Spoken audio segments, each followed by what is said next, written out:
Okay, Panthers, today I'm going to be reading the Caldicott book, Blueberries for Sal, and you can see it's a Caldicott. And you can also see that it's really old because I taped it, and because I've read this so many times. One of the things I want you to also notice is that the pictures, I'm getting a hint about the setting when I'm looking at the pictures, the the kitchen looks like it's a kitchen from a long time ago. Just some of the details, like the old stove and some of the old, just the way the old parts, like the canning and what they're wearing, seems to me like an old-fashioned kitchen, not the kind that I have right now. So Blueberries for Sale by Robert McCloskey.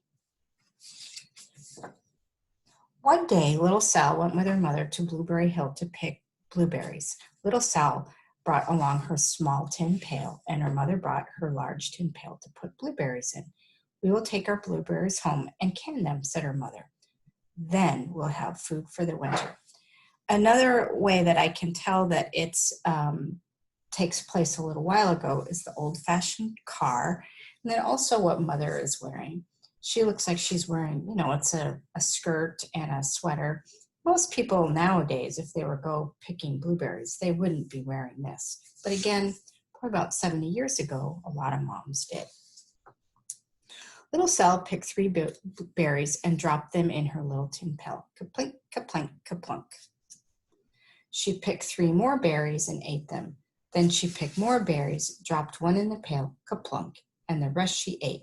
Then little Sal ate all 4 blueberries out of her pail. Her mother walked slowly through the bushes, picking blueberries as she went and putting them in her pail. Little Sal struggled along behind, picking blueberries and eating every single one. Little Sal hurried ahead and dropped a blueberry in her mother's pail. It didn't sound kaplink because the bottom of the pail was already covered with berries. She reached down inside to get her berry back. Though she really didn't mean to, she pulled out a large handful because there were so many blueberries right up close to the one she'd put in. Now, the other thing I don't know if you can see, but the pictures are all drawn in this dark blue ink, and even the letters on the text are blue. I'm wondering why the author would have done that. And so I leave that to you to think about. Her mother stopped picking and said, "Now, Sal, you run along and pick your own berries. Mother wants to take her berries home and can them for next winter." Her mother went back to her picking, but little Sal, because her feet were tired of standing and walking, sat down in the middle of a large clump of bushes and ate blueberries. On the other side of Blueberry Hill, Little Bear came with his mother to eat blueberries. "Little Bear," she said, "eat lots of berries. Grow big and fat. We must store up food for the long, cold winter." Now, I'm seeing and again, because in both cases, we're seeing a mother and a baby. This case, it's a bear. And we saw a human mother and a human baby or a human child. And in both cases, they're getting food for winter. Little Bear followed behind her mother as she walked slowly through the bushes, eating berries.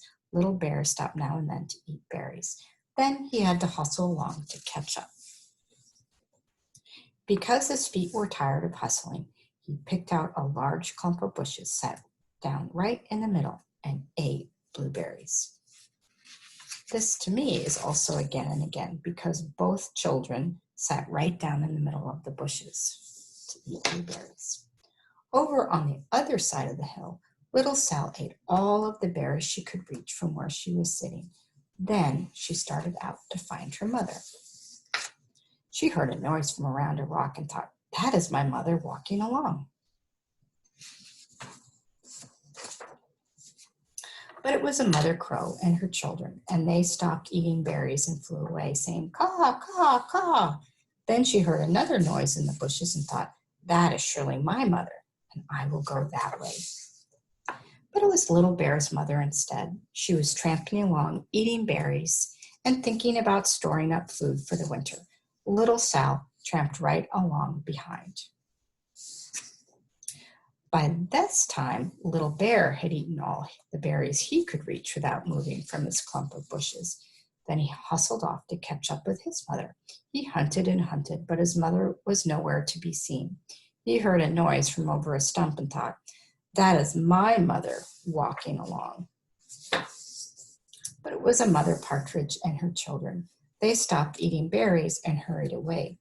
Then he heard a noise on the bushes and thought, "That is surely my mother. I will hustle that way." So we see, and again, in both cases, the children thought they were going to see their mom, but they saw, in each case, actually a different type of bird instead of seeing their mother. Again, this just keeps happening. But it was Little Sal's mother instead. She was walking along, picking berries and thinking about canning them for next winter. Little Bear hustled right along behind. Little Bear and Little Sal's mother and Little Sal and Little Bear's mother were all mixed up with each other among the blueberries on Blueberry Hill. And this page is my favorite, and it's my favorite for two reasons. One, I can see Mother, and I can see a Little Bear, and I can see Mother Bear and Little Sal. And we can see that they're all mixed up on two different sides of the hill. And then I really love the language of this. In a very few words, Robert McCloskey explained what was going on here. And so I just always love this. Little Bear's mother heard Sal walking along behind and thought it was Little Bear. And she said, "Little Bear, munch, munch, eat all your can possibly hold." Little Sal said nothing. She picked 3 berries and dropped them, kaplink, kaplink, kaplink, in her small tin pail. And this sound is an again and again. This shows us that we have Little Sal here. That's the noise that she makes. Little Bear's mother turned around to see what on earth could make a noise like kaplunk. "Grumph," she cried, choking on a mouthful of berries. "This is not my child. Where is Little Bear?" She took one good look and backed away. She was old enough to be shy of people, even a very small person like Little Sal. Then she turned around and walked up very fast to hunt for Little Bear. Little Sal's mother heard Little Bear tromping along behind and thought it was Little Sal. She kept right on picking and thinking about canning blueberries for next winter. Little Bear padded up and peeked into her pail. Of course, he only wanted to taste a few of what was inside, but there were so many and they were so close together that he tasted a tremendous mouthful by mistake. "Now, Sal," said Little Sal's mother without turning around, "you run along and pick your own berries. Mother wants to can these for next winter." Little Bear tasted another tremendous mouthful and almost spilled the entire pail of blueberries. Little Sal's mother turned around and gasped, "My goodness, you are not Little Sal. Where is my child?" Little Bear just munched and swallowed and licking his lips.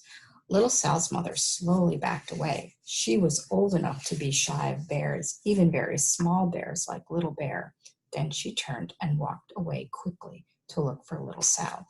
And this is again and again. Both the mothers were afraid of the child of the other being. She hadn't gone very far before she heard kaplink, kaplink, kaplunk, and she knew just what made that kind of noise. Little Bear's mother had not hunted very long before she heard a hustling sound that stopped now and then to munch and swallow. She knew what just made that kind of noise. Little Bear and his mother went home down one side of Blueberry Hill, eating blueberries all the way, and full of food stored up for next winter. So we see Mother and Little Bear going this way, and Little Sal and her mother went down the other side of Blueberry Hill, picking berries all the way, and drove home with food to can for next winter. A whole pail of blueberries, and 3 more besides. And we see Mother and Little Sal, and then we get back to our last page, and we see what they're doing. Mother is canning. She's putting blueberries in a jar, and this way they'll be preserved for over the winter. And that is the end of Blueberries for Sal. Now again, what Miss Merriman and I want you to do is analyze the story, think about the characters, the setting, the problem, that type of thing. And then we also want you to be thinking about the art, okay? Thinking about the elements of art as I was going through this. And then we also want you to be thinking about, does this book deserve a Caldicott Award? Yes or no? Now, obviously, I think it does, but I won't tell you my reasons for it. I want you to make your decision. And on that, I will stop.